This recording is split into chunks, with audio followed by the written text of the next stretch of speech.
जीवन अनित्य है।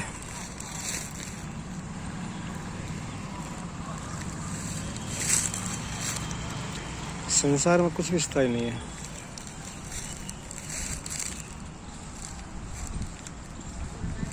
लेकिन इसका मतलब ये भी नहीं है कि सब कुछ संसार में जो भी है वो क्षणिक है। ये भी गलत है।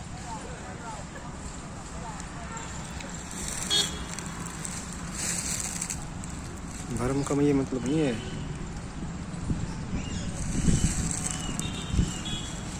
ये जो कुछ हम देख रहे हैं ये है ही नहीं। सारा का सारा इल्यूजन है।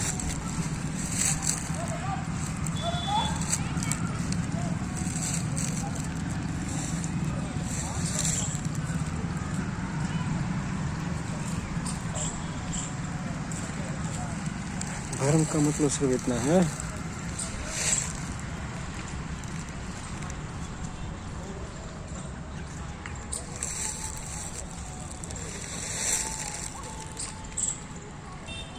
कि भारी जगत में जो भी हम देख रहे हैं उसमें स्थायी तो नहीं है।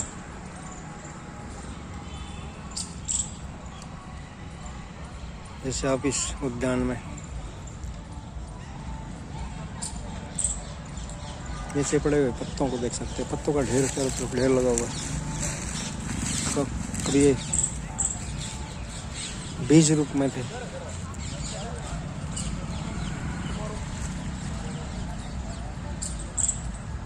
उसको बीज को जमीन में दबाया गया, कोपले फूटी, पौधा बना, धीरे धीरे करके पूरा वृक्ष बना।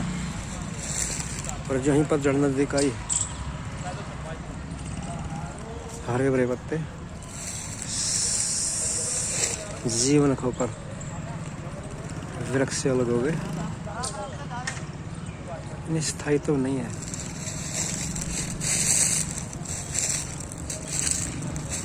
जो भी संसार का हिस्सा है, इस जगत का जो भी हिस्सा है, उसकी अवस्थाएं बदलती रहती हैं। जैसे कोई बच्चा पैदा होता है, शिशु, बालक, किशोर, युवा, जवान, धीरे धीरे करके बुढ़ापा जाता है। एक समय ऐसा आता है ये काया ये देह छोड़ना पड़ता है। ये स्थायी नहीं है। जन्म है तो मरना निश्चित है। ये चारों तरफ जो पत्ते पड़े हुए इनसे काफी कुछ सीखा जा सकता है।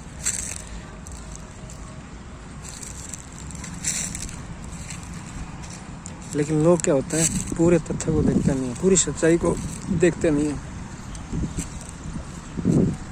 ये आधा अधूरा जो ज्ञान होता है यही भ्रम है,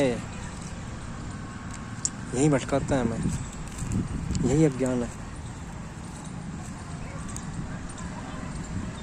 जो जैसा है उसको ठीक उसी रूप में देखो और उसको स्वीकार करो। लेकिन हमारी इतनी बुरी आदतें बन चुकी हैं कि जो जैसा है उसको उसी रूप में हम नहीं देखते और हमारे सोचे अनुसार कुछ होता नहीं है। और जब नहीं होता तो फिर रोने लगते हैं और फिर खुद को जिम्मेवार नहीं मानते। कभी दोस्तों को जिम्मेवार मानेंगे, कभी घर वालों को जिम्मेवार ठहराएंगे, कभी शिक्षकों को जिम्मेवार ठहराएंगे, कभी व्यवस्था को जिम्मेवार ठहराएंगे, कभी परमात्मा को जिम्मेवार ठहराएंगे। लेकिन खुद ये स्वीकार नहीं करेंगे कि सच्चाई को देखो, स्वीकार करो, यहाँ स्थायी कुछ नहीं है।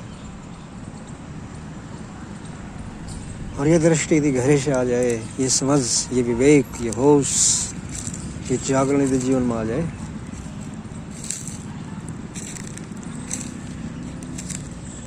तब जीवन में आनंद के फूल खिलते हैं। तब आती जीवन में वास्तविक मस्ती।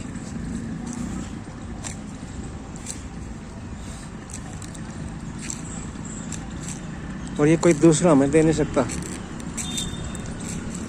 ये दृष्टि, ये समझ, ये विवेक, ये होश कोई गुरु नहीं देगा। कोई ग्रंथ, कोई गुरु, कोई तीर्थ स्थान, कोई पूजा पाठ, कोई शक्तिपात, कोई नामदान, वहाँ से ये सब नहीं मिलेगा। स्वयं ही करना पड़ेगा, स्वयं ही,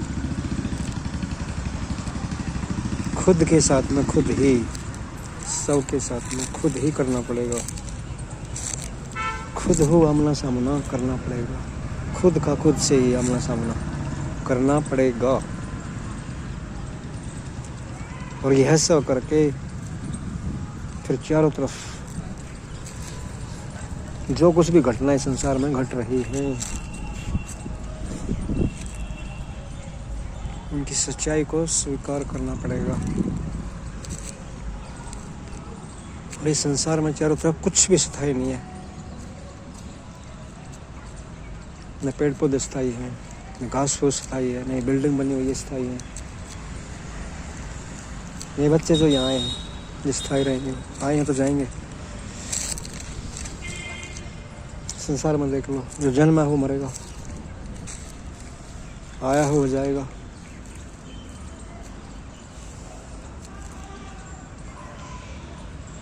सत्य यही है। इससे मुंह मोड़ने से कुछ नहीं होगा।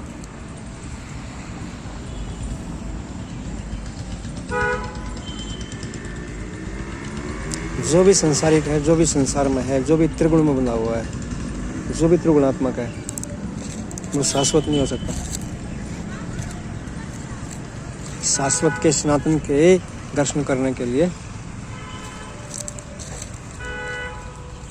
इसी संसार के गहरे में जाना पड़ेगा।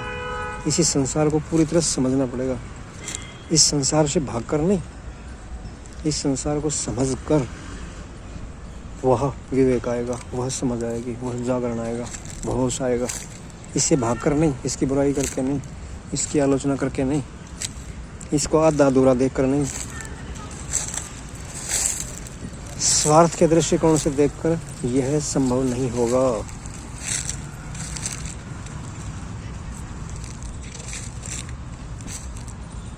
कुछ भी स्थायी नहीं है। पल प्रतिपल, नित्य अनित्य हमारे सुख दुख जो होते हैं वो भी स्थायी नहीं है, वो भी स्थायी नहीं है। आ रहे हैं, जा रहे हैं। सुख मिला है तो दुख भी आएगा, दुख मिला है तो जाएगा भी। सुख के बाद दुख, दुख के बाद सुख, ये चक्र है। चक्राकार घूमते रहते हैं सारे के सारे। स्थायी कुछ भी नहीं है। आज जो दोस्त हैं कल दुश्मन बन जाएंगे, और आज के जो दुश्मन हैं, हमारे विरोधी हैं, वो कल दोस्त बन जाएंगे। कोई दोस्त, कोई मित्र, कोई अपना स्थायी नहीं है। और कोई हमारा दुश्मन, कोई हमारा विरोधी, कोई हमारा निंदक स्थायी नहीं है।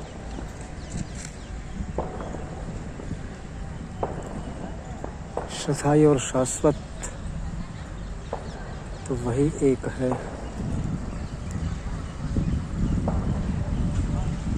जो इन सब के पीछे मौजूद है, जो गति और गति से पार है, जो आने और जाने से पार परे है,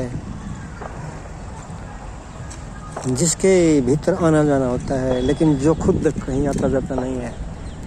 क्योंकि जो सब जगह है, शाश्वत है, सनातन है, सर्वत्र है, सार्वभौमिक है, वहाँ कहाँ आएगा, कहाँ जाएगा?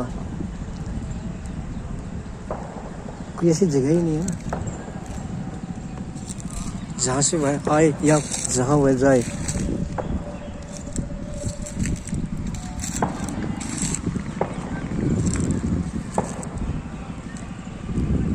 तो जानो, जानने के लिए हिम्मत करनी पड़ेगी। ऊपर ऊपर घूमने से कुछ नहीं होता।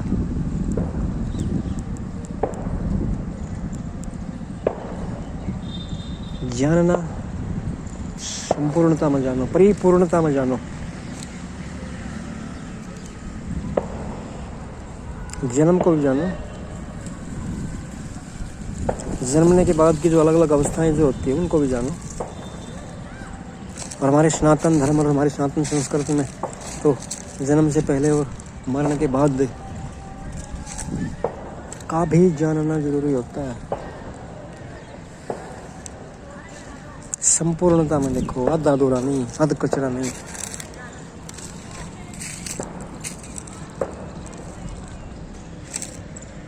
परिपूर्णता से देखना ही ज्ञान है, और आधा अधूरा देखना